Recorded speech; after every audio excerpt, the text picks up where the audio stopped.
Porque eu vivenciei um período, inclusive eu tive clientes que participaram da Lava Jato, isso eu já, inclusive, confidenciei ao Fernando, e eu tinha uma visão totalmente deturpada.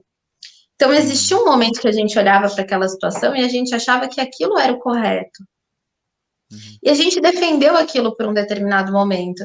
Quando eu escutava o discurso desse senhor, que um dia eu achei que pudesse ser presidente, o que eu pensava? Ele não vai ter coragem de fazer um terço do que ele diz que vai fazer.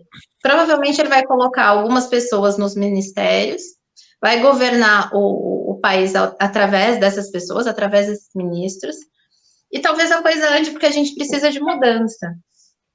E nós tivemos mudança, e é o que eu falo para todo mundo. Eu falo, olha, deixei de votar no professor e votei nele, que é um maluco. E hoje, nós estamos passando por isso por pessoas como eu.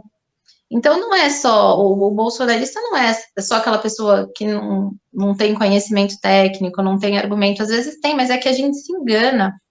E eu peço para as pessoas que assistam que tenham paciência, que conversem, porque eu precisei de muita conversa para mudar. Porque o que aconteceu? Logo que ele assumiu, eu entendi a besteira que eu fiz, mas a gente tem vergonha de assumir. A gente, aí é uma outra coisa que eu falo. Existe uma vergonha intrínseca muito ruim, porque a gente não quer assumir que fez uma escolha péssima. O ser humano tem dificuldade de assumir o próprio erro. E a gente olha para aquilo e tenta justificar. Então, deixa eu tentar justificar. Ah, mas está melhor do que era. Tá assim, mas não tá assado. Até que as coisas foram acontecendo. Então, a gente descobriu que aquele pano de fundo, que era Lava Jato, foi um grande golpe, infelizmente. Então, naquela época, aqueles que levantavam e defendiam a bandeira da justiça, o que nós fizemos foi uma grande injustiça. Sim. Aquelas passeatas todas, aqueles movimentos todos, aquele estereótipo que nós criamos, vamos prender fulano porque ele é responsável por tudo, aquela pessoa pagou, aquela pessoa foi presa, e foi presa injustamente. Hoje eu vejo de forma muito clara esse movimento, ele foi todo errado, a gente acreditou em algo errado, mas a gente tem dificuldade em assumir. Então, respondendo a sua pergunta com relação aos meus familiares, eu tenho que ter paciência, porque as pessoas foram enganadas a um ponto em que eu tenho familiares médicos, e agora ela vai me odiar, porque eu estou falando de médico, com certeza ela vai saber que é ela, mas pessoas muito bem formadas, então a pessoa estuda, ela se forma numa federal, ela tem mestrado, ela tem doutorado, mas ela acredita no fulano que diz que a hidroxicloroquina funciona, porque a crença naquela pessoa é tão forte que chega a ser passional, e aquilo não sai dela, não é falta de esclarecimento, é realmente algo que impregna aquilo, a mentira dita 1000 vezes, ela vira verdade, vira mesmo, eu vivenciei isso, eu sou prova disso, e eu me culpo todos os dias por isso, e eu falo isso para o Fernando, eu não vou descansar, eu não vou me calar, porque eu me calei por 1 ano achando que era mentira. Eu escutava as histórias dos médicos, eu também achava que era teoria da conspiração. A primeira vez que eu escutei um médico falar para mim que a pesquisa tinha sido encomendada, que existia um interesse por trás daquela pesquisa, que na verdade era para o governo federal divulgar, eu achei um absurdo. Eu achei um absurdo e eu dei risada. E olha o que custou a minha risada. Quantas pessoas não morreram por conta dessa mesma pesquisa? E todas as vezes eu penso isso. E se eu tivesse tido mais esclarecimento, se eu tivesse visto mais vídeos, se eu tivesse conversado com pessoas que se aprofundaram no assunto, pessoas que conheciam o assunto, se eu tivesse conversado com o Fernando, se eu tivesse ouvido o Pedro, porque eu ouvia só abobrinha. Então, eu lido com essas pessoas como eu gostaria que elas tivessem lidado comigo, porque eu aprendi no sofrimento. Porque o dia que eu descobri o que o meu negacionismo causou, porque foi um negacionismo meu também. Quando eu escutei o relato de um médico que era diretor clínico e eu achei que ele estava com burnout, eu achei que ele estava muito estressado, que talvez ele estivesse exagerando, e descobri que ele estava falando a verdade, eu vi o mal que eu tinha cometido. E eu falo que é uma dor que não vai sair. Eu me sinto realmente muito culpada por esses óbitos. Todas as vezes que eu atendo alguém ou que alguém me liga, fala assim, porque o meu familiar, como o caso da Dione, recebeu esse tratamento em janeiro de 2021, eu me sinto culpada, porque a denúncia que eu recebi foi em abril de 2020, e eu não fiz nada. Então, Você não maior do que achou essa que ia briga. subir o número de mortos a esse ponto, né? Você nunca imaginou. Eu jamais, assim como essas pessoas, eu acreditava que a gente não entende o poder que a fake news tem. E por isso que eu tento alertar também a minha avó. A gente não entende. Quando a pessoa de boa fé, ela abre o WhatsApp e vem aquele alerta enorme. Cientista ucraniano descobre tal coisa. Eu também acredito, eu acho que a gente é ingênuo, a gente acredita naquela notícia, porque que a gente pensa? Por que alguém ia criar uma notícia falsa, mandar para o meu celular para me convencer disso? Isso deve ser verdade. E a gente divulga aquilo. E divulga, e divulga de novo, e divulga de novo, e às vezes você não tem a intenção de causar o mal, até que você entenda que aquilo é o mal. Então, quando eu penso no bolsonarismo, eu penso na necessidade que a gente tem enquanto sociedade de olhar para essas pessoas com mais atenção, porque chega a ser patológico o negacionismo. Assim, você sabe que aquilo não é coerente, você tem conhecimento para isso, mas você não quer aceitar, porque é duro demais você aceitar que escolheu errado. E a relação que ele estabelece. Pode falar.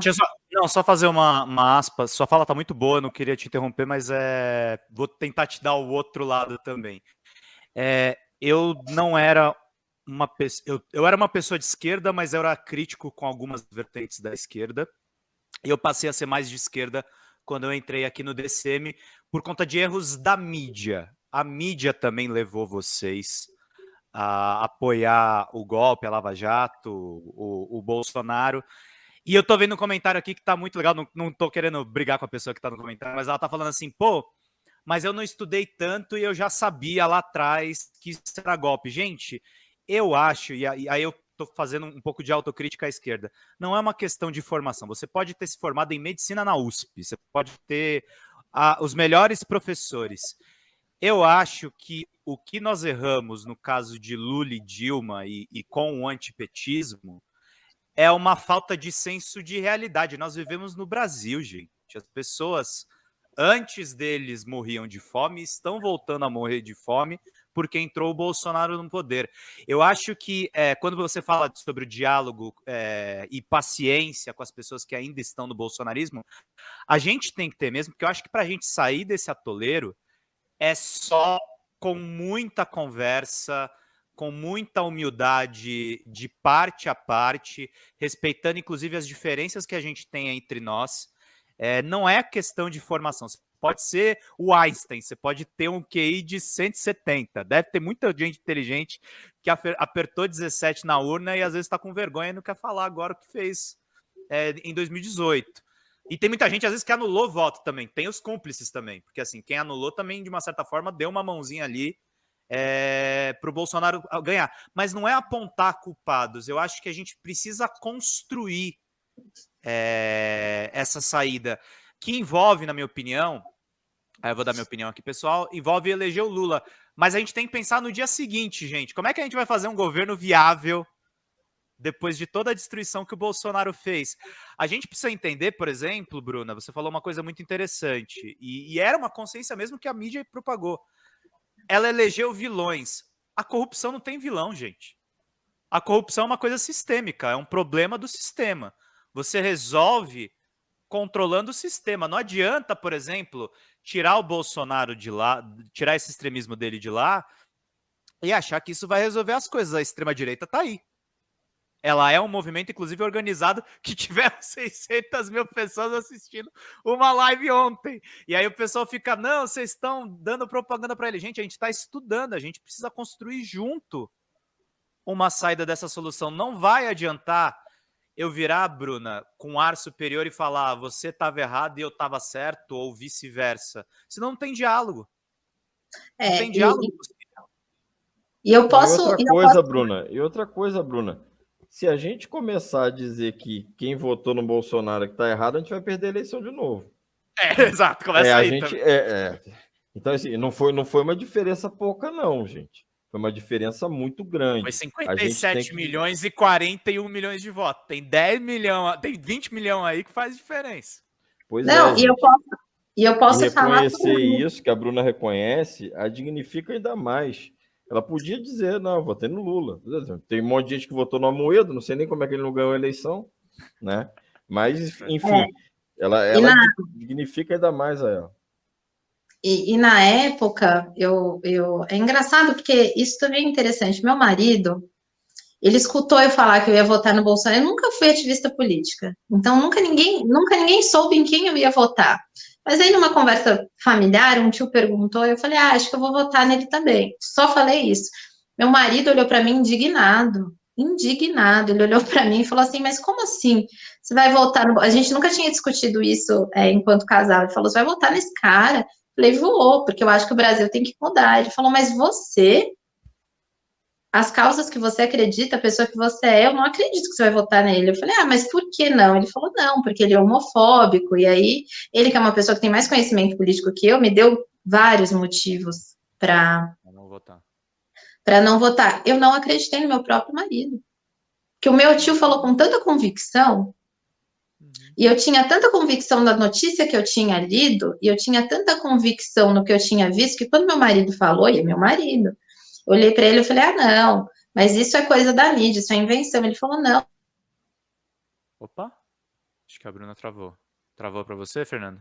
Travou. E aí meu marido até falou comigo, ele falou, não, ele foi no programa da Luciana Gimenez falar uns absurdos. Eu falei, imagina, você acha que ele foi no programa da Luciana Gimenez? Você acha que isso já aconteceu? Eu desconfiei. Então, existe uma desinformação muito grande, e essa pessoa que falou, que colocou aí nos comentários que ela percebeu, parabéns para ela que percebeu, ainda bem, porque eu realmente não percebi. Com todo o meu conhecimento, eu vi as notícias e eu me deixei levar assim. Eu fui convencida pelos argumentos do Sérgio Moro, por aquilo que eu li, e criei uma convicção totalmente desarrazoada. E hoje eu vejo que é desarrazoada, mas eu apanhei muito para ver.